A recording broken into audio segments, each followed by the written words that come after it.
Hey guys, this is chapter 4, part 2, and so this will be the last part of chapter 4. We'll be completely finished with it. In the next class, we're going to do a lab, so you're not going to have time to work on mastering chemistry in class in the next class, so make sure that you're working on that throughout the next week. The due date that is on mastering chemistry is the day before your next test. So you'll see me one more time. So if you have any questions over this, make sure that you write them down and you remember to ask them in class next time, or email them to me and I'll get back to you.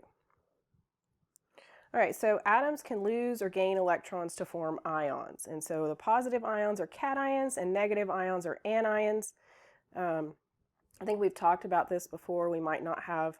So cations are positive, which means they lose electrons, because they're losing negatives. If you subtract a negative, you get a positive. And then negative ions are anions, so they're gaining electrons. Remember, electrons are negatively charged, so if you gain a negative, then you're going to become negative if you were neutral to begin with. The charge of an ion is usually shown in the upper right corner of the symbol. So if we look right here, we have magnesium 2+, oxygen 2-, and so those are ions. That's typically how it's written. If you were to write this, I wouldn't count it wrong, but some professors in college courses are very picky. So if you do have to take chemistry in the future in college, if this course isn't enough for whatever your major is, just keep that in mind. It might be a good habit to start writing them like that so that you don't get yourself in trouble later. And guys, I did put the stars in the slides that are important for you to know, so they're there for studying purposes. All right, making ions by losing electrons. So lithium atoms lose one electron to form lithium ions. And this is how it's written. So over here, they're not together anymore. It's been separated out, so it's actually losing it because it's in two separate places there. So it was together here, that electron was incorporated into lithium, and then now they're separated, so it actually lost an electron. And then they give you a formula. They give you a formula for everything in your textbook, and I just pulled this slideshow from your textbook. And I hate using formulas. The way that I look at it is I'm like, okay, this lithium has 3 protons. That's how many it has, because its atomic number is 3. And if it loses an electron, then it would only have 2 electrons. So it has 1 extra positive. And so the charge would be 1+. All right, and then fluorine here is gaining an electron. So we have the fluorine atom, which would have 9 protons and 9 electrons, and then we've gained an electron. So this actually has 10 electrons because it's gained an electron because it has a negative charge. And again, they show this ridiculous formula here, but if I have 9 positives and 10 negatives, then that means that I have a 1 negative charge, or a -1 charge. If the formula helps you, fine, but I find that memorizing things that you have to use all year long, because you're going to have to use this all year, the ion stuff, it's not going to go very far. You have to rememorize it occasionally. All right, so forming ions of main group elements. The number associated with the letter A above each main group column in the periodic table, 1 through 8, gives the number of valence electrons for the elements in that column. The key to predicting charge acquired by an element is its position in the periodic table relative to the noble gases. Main group elements tend to form ions that have the same number of valence electrons as the nearest noble gas. So while that's true, I can tell you that elements to the left on the periodic table, metals, tend to lose electrons.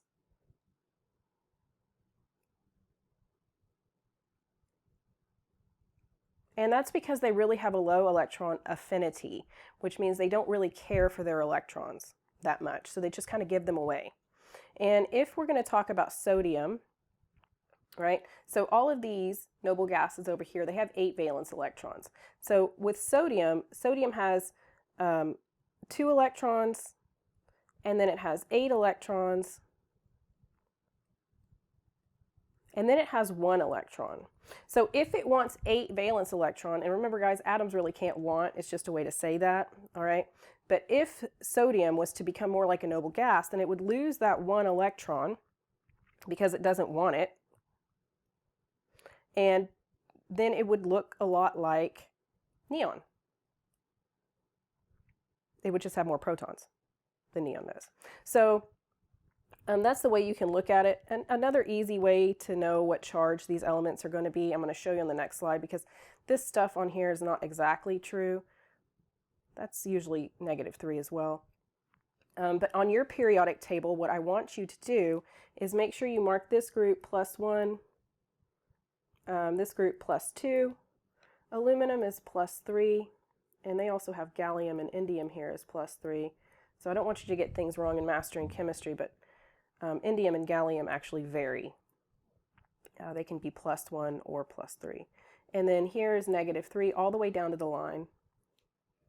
Here is -2 all the way down to the line. And this one is -1. So you need to know those. So it goes +1, +2, +3, and then -3, -2, -1. And we skip 14 because if it becomes an ion, it's usually +4 or -4. It can go either way because that's halfway to 8, the noble gases. All right, isotopes when the number of neutrons vary. So isotopes isn't when the electron vary, it's when the neutrons vary. And there are a few exceptions to this rule, like boron, but that's beyond our scope in this textbook. So all atoms of a given element have the same number of protons. They do not necessarily have the same number of neutrons. So the only thing that defines an element is the number of protons. That's it.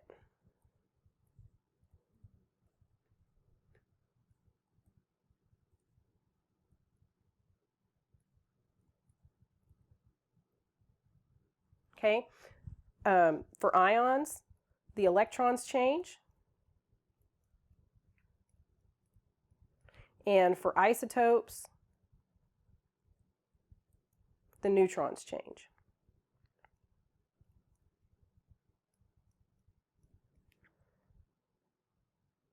All right, so atoms with the same number of protons but different number of neutrons are called isotopes. So if we look at carbon, we have a carbon atom that has 12, a mass number of 12.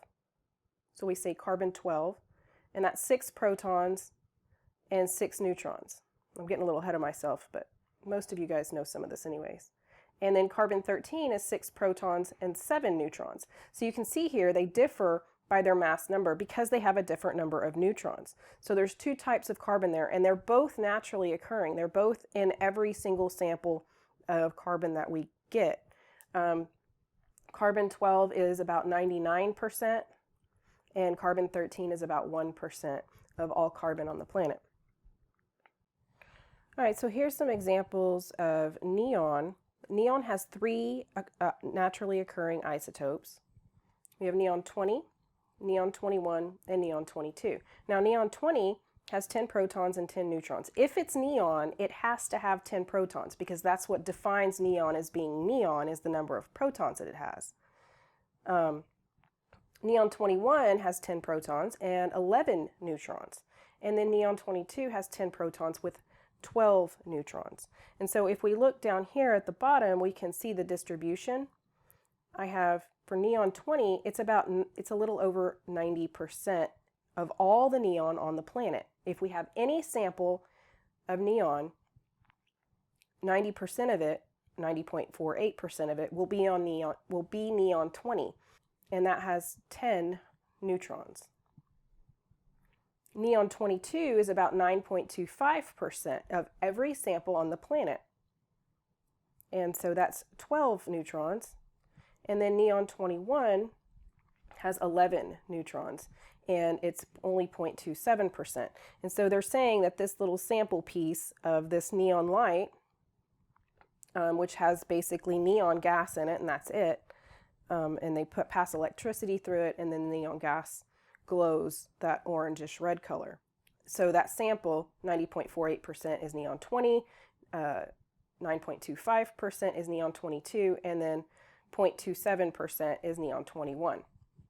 But it wouldn't matter where you took that sample from, we would see that same distribution. So when we write the isotopes, we can symbolize it this way. This is often called the nuclear symbol.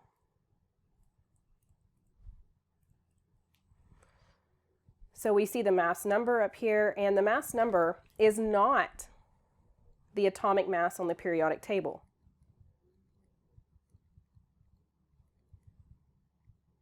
You have to know the number of neutrons in order to determine the mass number, because the mass number is the number of protons plus the number of neutrons. So you have to know the number of neutrons. You can't just assume that it's neon 20, because it might not be, because almost 10% of it is neon 22. So you can't just say that if you are given what's the mass number of neon, you can't just pick it up off the periodic table and round the 20.18 or whatever it is to 20, because it might not be neon 20 that you're looking at. All right, the atomic number is the number of protons, and then we have the chemical symbol, whatever it is. So in this case, it's neon. Another way to write them, and that's how it was written earlier, is to write the symbol or the name and then the mass number here. And so remember, this is just the number of protons plus the number of neutrons. Again, it is not the atomic mass off the periodic table.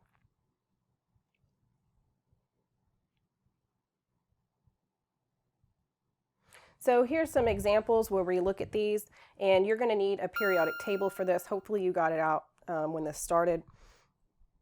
So if I look at this nuclear symbol, I know my atomic number for chlorine right here is 17. And then my mass number is 35 because it's the number on top. Now my number of protons will always be my atomic number. That will never change. But my number of neutrons might. And so what you have to remember is that your mass number is going to be your number of protons plus your number of neutrons. And if you have 17 protons, then that means the rest of this mass number are the number of neutrons. And so that's going to be 18. Because 17 and 18 give us 35. So really all I'm having to do to find the number of neutrons is subtract right here.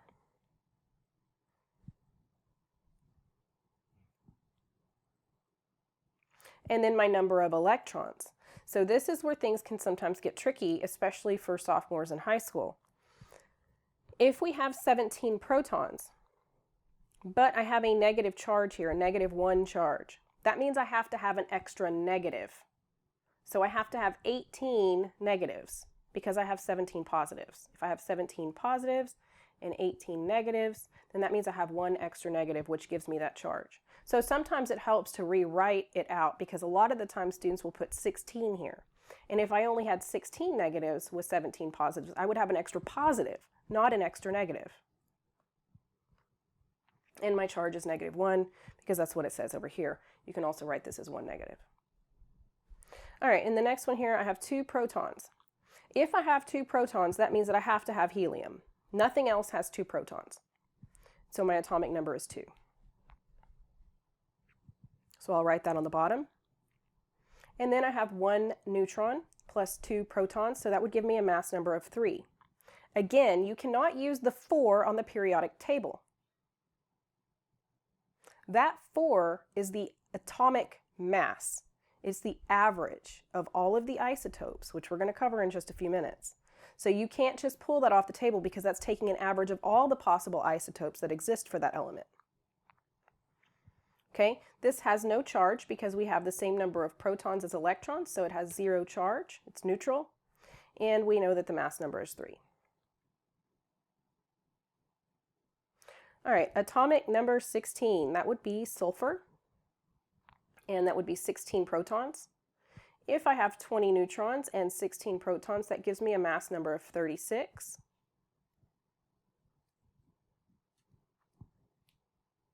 And then I'm going to compare my positives to my negatives.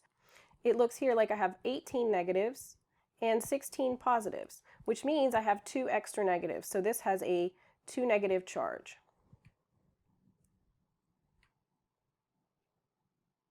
All right, and then the next row, I have a mass number of 17 and 8 protons. So if I have 8 protons, that means that I have an atomic number of 8, and that would be oxygen. The mass number is 17. And so my number of neutrons here is going to be 9. And I know that because these two have to add together to give me 17, or I can just subtract right here. Now I have 8 protons and 10 electrons, and so I have 2 extra negatives, and so my charge would be -2.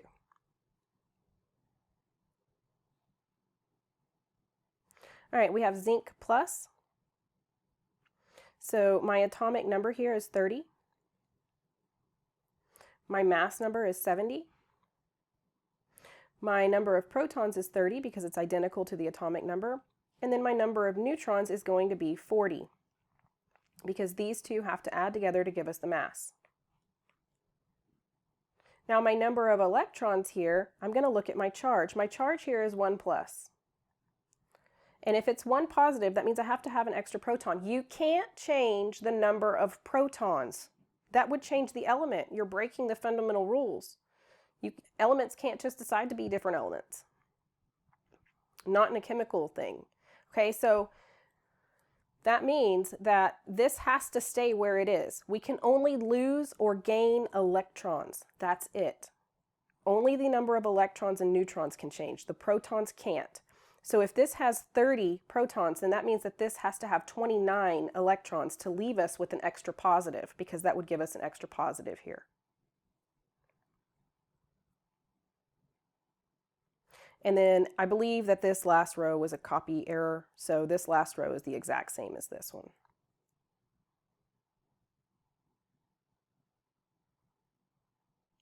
All right, atomic mass, the average mass of an element's atoms.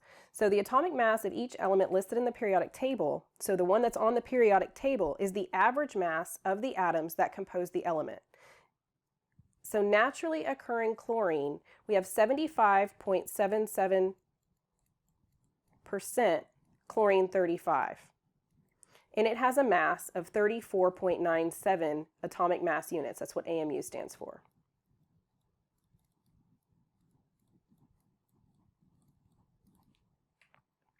And then 24.23% is chlorine 37. And that has a mass of 36.97 AMU. So these are exact masses. All right, and if those exact masses are given to you, you need to use those. If they're not, you can use the mass numbers. So if you look up here, if 75.77% of all chlorine is this chlorine 35, then we're going to take 75.77% of it times the mass of chlorine, and then add to that 24.23% times the mass of chlorine 37. Okay, so this, if we have 75.77%, what does percent mean? It means per 100, or we could write it per 100. So there's 75.77 chlorine 35s in every 100 chlorines. So 75.77 over 100. So to get rid of that 100, you have to move the decimal back. That's why you move the decimal back when you have a percent, guys. Okay, so you should always move the decimal back 2 places to get rid of that 100, like right here. And then you're going to multiply it by the mass of that isotope. This is called a weighted average. It's the same way that your grade is calculated. All right, because 25% of your grade is lab. I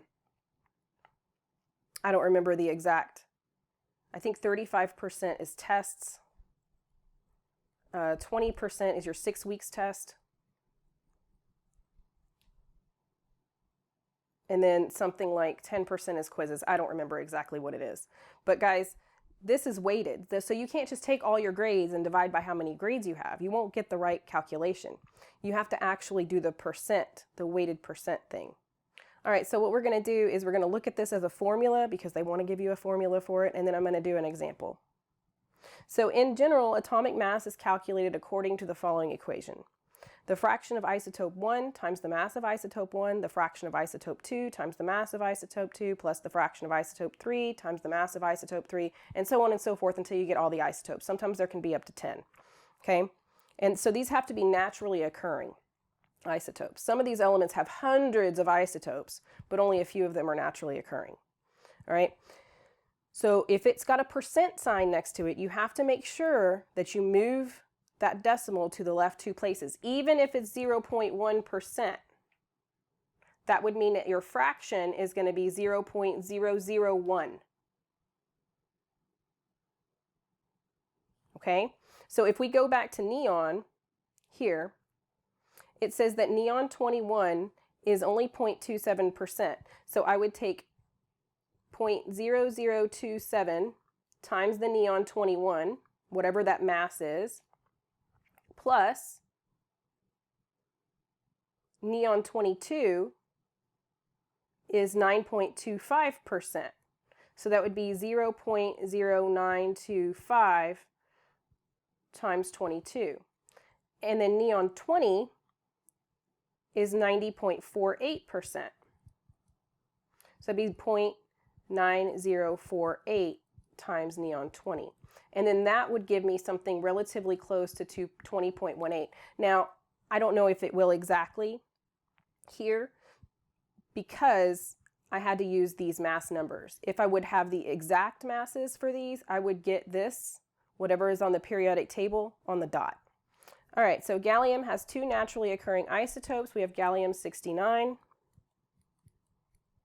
and it has a mass of 68.9256 and a natural abundance of 60.11. So I'm going to move the decimal, 0.6011. And then I have gallium-71, and it has a mass of 70.9247.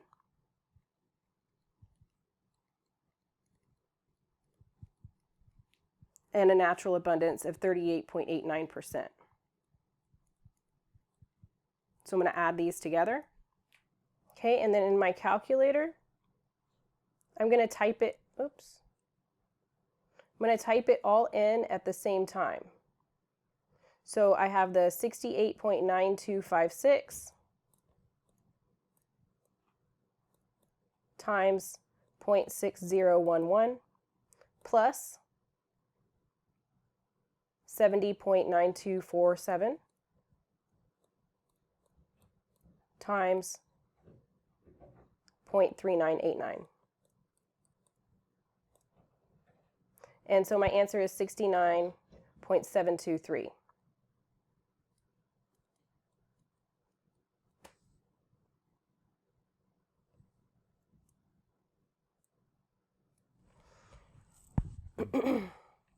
So 69.7230. I'm going to keep the same number of sig figs for this one that I have for my answer, like for these.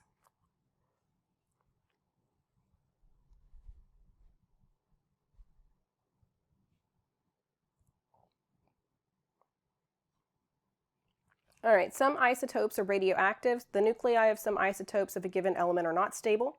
These atoms emit a few energetic subatomic particles from the nuclei and change into different isotopes of different elements. But that is a nuclear reaction, okay? And they have to be radioactive. They can't be stable, naturally occurring isotopes.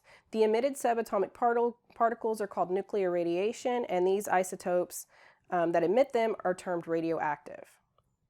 So isotopes in the environment, nuclear radiation can be harmful to humans and other living organisms because the energetic particles interact with and damage biological molecules.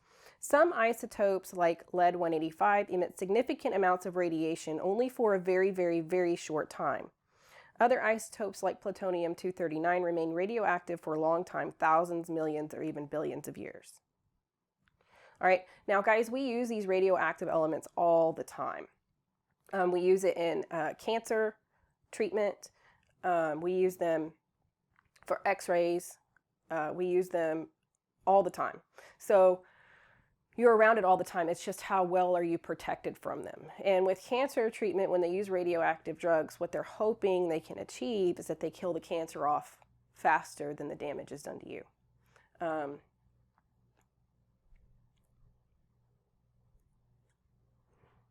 So whenever you see something like radiation being used, all it is it's an unstable atom that is turning into a different atom for more stability. And when that happens, an enormous amount of energy gets released from it. And there's a few different types of particles that can be released, and depending on what type of particle that is, determines how bad a damage it can do to DNA or any kind of biological living thing. All right, guys, so that's it for this chapter. Please let me know if you have any questions. I'll be happy to help you.